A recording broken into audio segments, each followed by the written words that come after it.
dia, igreja, a paz de Cristo a todos. Amém. Hoje é um dia único para todos nós.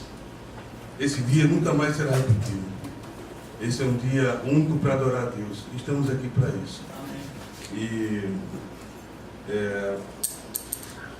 pensando assim, elevo meus pensamentos ao Senhor de forma única. Elevo meus pensamentos ao Senhor para que possamos ser um só corpo, todos nós, unidos em prol de um único objetivo, que é o Senhor. Vamos abrir nossas Bíblias no livro de Mateus, capítulo 5, do 33 ao 37.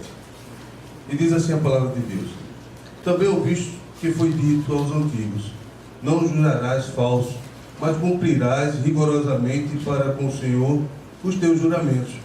Eu, porém, vos digo, de modo algum jureis, nem pelos céus, por ser o trono dos céus, de Deus, nem pela terra, por ser estrado de seus pés, nem por Jerusalém, por ser cidade do grande rei. Nem jures pela tua cabeça, porque não podes tornar um cabelo branco ou preto. Seja, porém, a tua palavra sim, sim, não, não. O que disto passar vem do maligno. Bom dia do Senhor, irmãos. Amém. Maturidade é difícil. É difícil para a pessoa que está crescendo. Crianças, às vezes, à noite, eu não sei, eu não lembro isso ter acontecido comigo, mas talvez, faz muitos anos que eu era criança. Mas crianças, à noite, às vezes, sentem o que nós chamamos as dores do crescimento. Especialmente comum na infância, entre 3 e 12 anos de idade. Mas, sabe, é difícil para os pais, também é difícil para as pessoas que querem o bem da criança. É preocupante quando as crianças reclamam de dores. Será que esses dores do meu filho não é algo mais sério? Não é diferente na vida cristã. Dores de crescimento. E dores tanto para a pessoa que está crescendo, como também para as pessoas que estão ajudando estas pessoas. Paulo queria uma igreja madura em todos os lugares onde ele foi, onde ele trabalhou. Mas com alguns dos seus filhos foi mais difícil do que com outros, As igrejas da Galácia, por exemplo, foram difíceis. Obrigado. Pessoas passaram nessas igrejas pregando um evangelho diferente. Pessoas estavam se desligando de Cristo e pessoas estavam ameaçadas a cair da graça por estarem acrescentando coisas da antiga aliança, como a circuncisão, por exemplo, para ser salvo, quando de fato o Evangelho de Jesus Cristo é suficiente. E Paulo chega a falar em Gálatas 4:19: meus filhinhos, por quem de novo sinto as dores de parto, até que Cristo seja formado em vós. Dores do parto. Paulo sentia. E o alvo aqui do crescimento e maturidade, até que Cristo seja formado em vós. Cristo foi uma pessoa íntegra. Uma pessoa íntegra é uma pessoa madura. Eu procurei online o sentido dessa palavra íntegra, e eu encontrei o seguinte: uma pessoa íntegra é uma pessoa que é pura, honesta, imparcial, que atua de forma concreta, honra os seus compromissos e que tem integridade moral. Estas também são características de uma pessoa madura. Uma pessoa madura é uma pessoa confiável.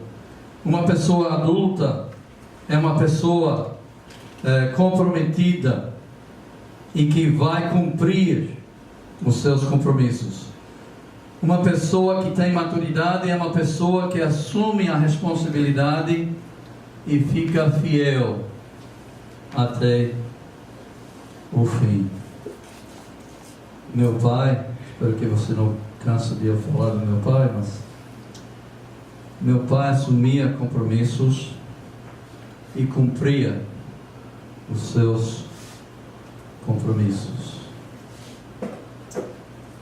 E ele era modelo para mim. Eu estou triste com pessoas hoje em dia. Não sei se vocês têm notado isso. Talvez só quem viveu uma outra época fique triste com isso. Mas hoje uma pessoa promete que vai fazer alguma coisa, assume um compromisso e depois não faz e nem justifica porque não fez. Na época do meu pai, pessoas, principalmente entre os irmãos da igreja, se você prometeu algo, como a gente fala, dito e feito, né? Dito e feito. Apertar a mão, olhar no olho, falar que vai fazer e pronto. Nem precisa assinar nada. O contexto aqui da nossa leitura hoje, os filhos de Deus, Jesus disse aos meus discípulos, as pessoas do reino, eles devem ser assim. E aí Jesus vai falando o que a gente chama o sermão do monte. É como se alguém estava perguntando a Jesus, como posso ser abençoado nesta vida, Jesus? Como devo viver? Como eu posso ser feliz, Jesus? E Jesus responde, e neste caso ele fala, o trecho que foi lido de Mateus 5, 33 a 37, obrigado Márcio, mas o contexto é juramento, e eles estavam fazendo juramentos falsos, e eu só vou ler a conclusão aqui, em versículo 37 novamente. Jesus disse, seja o seu sim, sim, e o seu não, não. O que passar disto vem do maligno. Jesus não disse é pecado jurar. Alguém pode chegar a essa conclusão aqui, mas eu creio que ele não está dizendo que é pecado jurar, não. Jesus disse que cada palavra que sai da sua boca já é jurada. Boca do discípulo é assim. Você fala e ninguém deve nunca duvidar que o que você está falando, você vai cumprir. Versículo 37 então, está dizendo, quando você diz sim, a pessoa para quem você diz sim, sabe que é sim e não duvida que é sim. E quando você diz não, a pessoa para quem você diz não, sabe que é não e não duvida que é não. Eu já menti.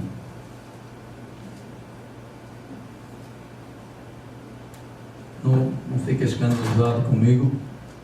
Provavelmente você já mentiu também. Eu já menti. Eu lembro uma mentira que eu fiz. Meu pai tinha uma firma de construções. Construía casas. E no quintal da nossa casa, ele tinha um tipo de, vamos dizer, almoxarifado, né?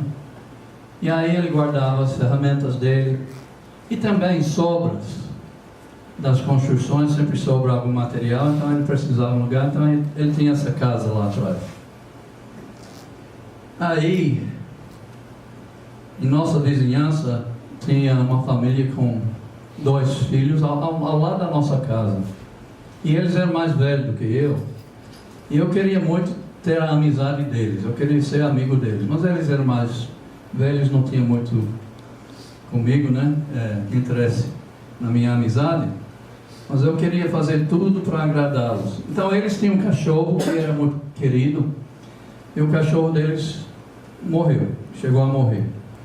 Aí lá atrás da nossa casa tinha um bosque, e eles decidiram fazer um túmulo do cachorro lá no bosque e cercar o túmulo, né? E enfeitar o túmulo e tudo, né?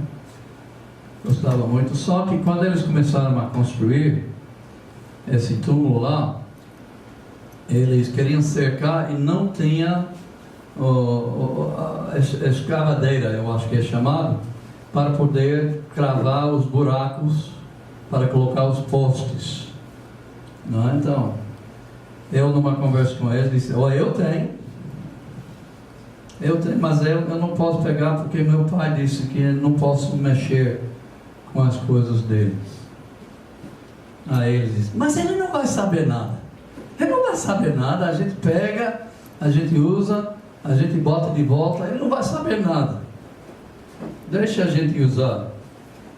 Aí eu queria ser amigo deles. Eu pensei, bem, puxa, eles estão querendo, então com certeza meu pai não ia saber nada. Eu peguei o escavador lá no almoxarifado, eles cavaram os buracos para fazer a cerca e no processo quebraram o cabo do escavador. Eita! O que eu vou fazer agora?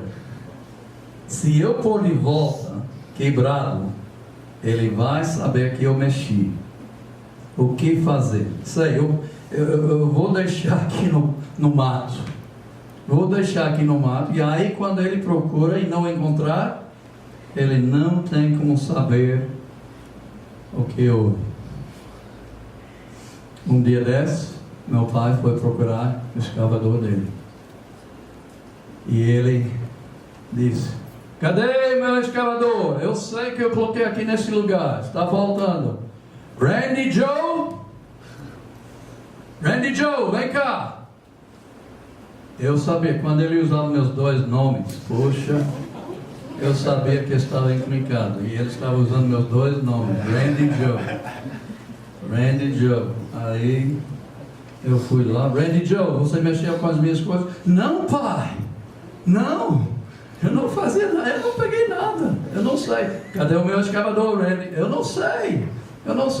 Claro, mentindo, sabia exatamente onde estava. Aí então ele continuou insistindo. A minha mãe apareceu, minha irmã mais velha apareceu lá também, e ele estava ficando cada vez mais chateado, e ele pegou um pedaço de mangueira desse tamanho, que era cortado, botou na mão dele e veio para o meu lado. Minha mãe entrou no meio, minha irmã segurou ele. Aí eu sabia que era sério, era muito sério o que eu tinha feito. Aí, sem falar mais nada, eu fui lá no mato, peguei o escavador e, como um cachorro que bota o rabo entre as pernas, eu fui voltando para casa, arrastando esse escavador quebrado. Pai, me perdoe, Pai, me perdoe.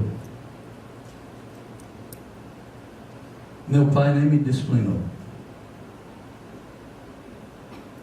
Creio que na sabedoria dele, que ele sabia que não era necessário, que eu aprendi uma grande lição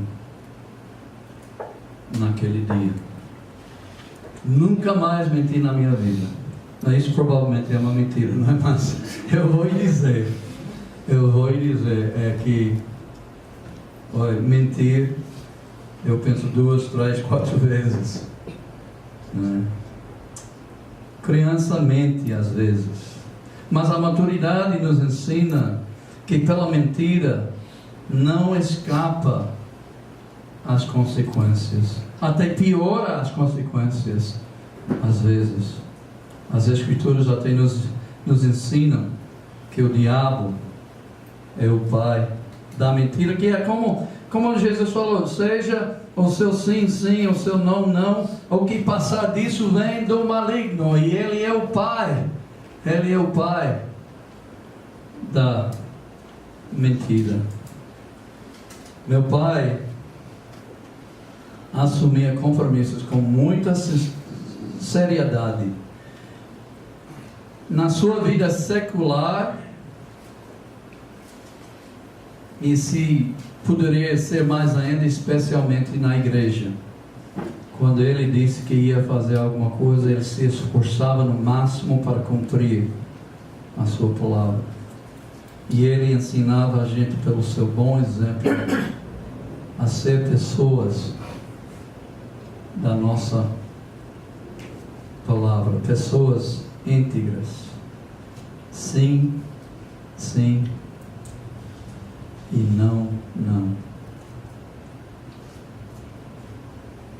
Hoje faz o contrato por escrito, testemunhas assinam, você assina, o contratado assina, vai no cartório para reconhecer as firmas de todo mundo, e até faz uma escritura pública, e em pouco tempo a pessoa já está falhando no compromisso, e às vezes sem dar nenhuma justificação. Como é ruim isto na vida secular. É pior dizer que é um problema em casamentos também. Noivos chegam perante o celebrante, perante os convidados, entendendo que é perante Deus, e juram que vão permanecer fiéis até a morte.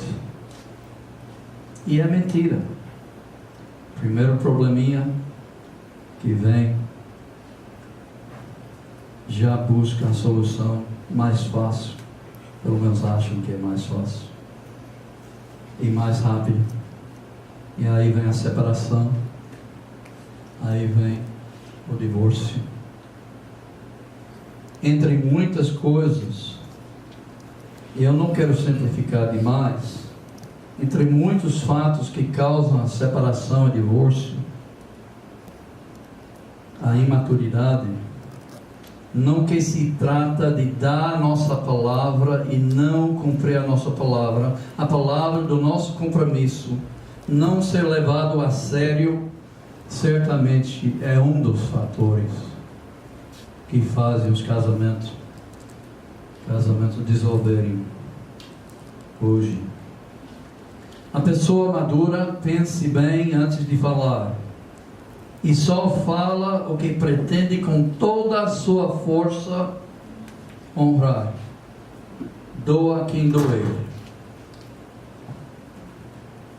Como é ruim isto para os casamentos de hoje. É ruim também dizer que é um grande problema na igreja, às vezes.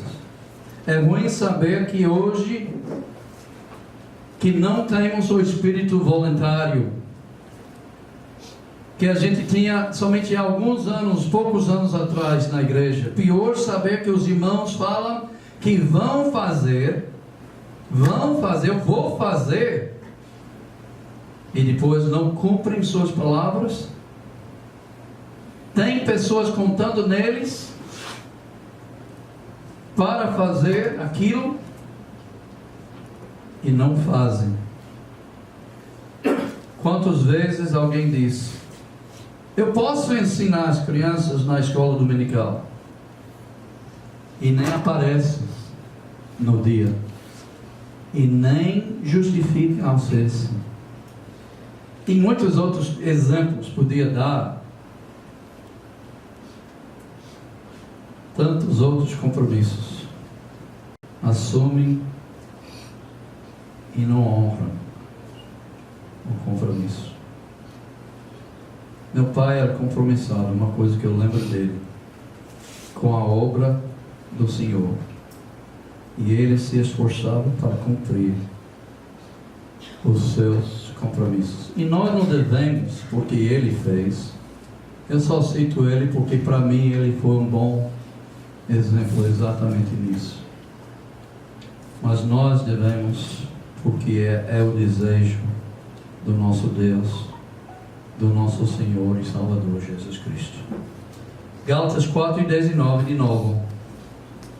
Dói quando nós estamos ajudando as pessoas a amadurecer, a crescer em Cristo.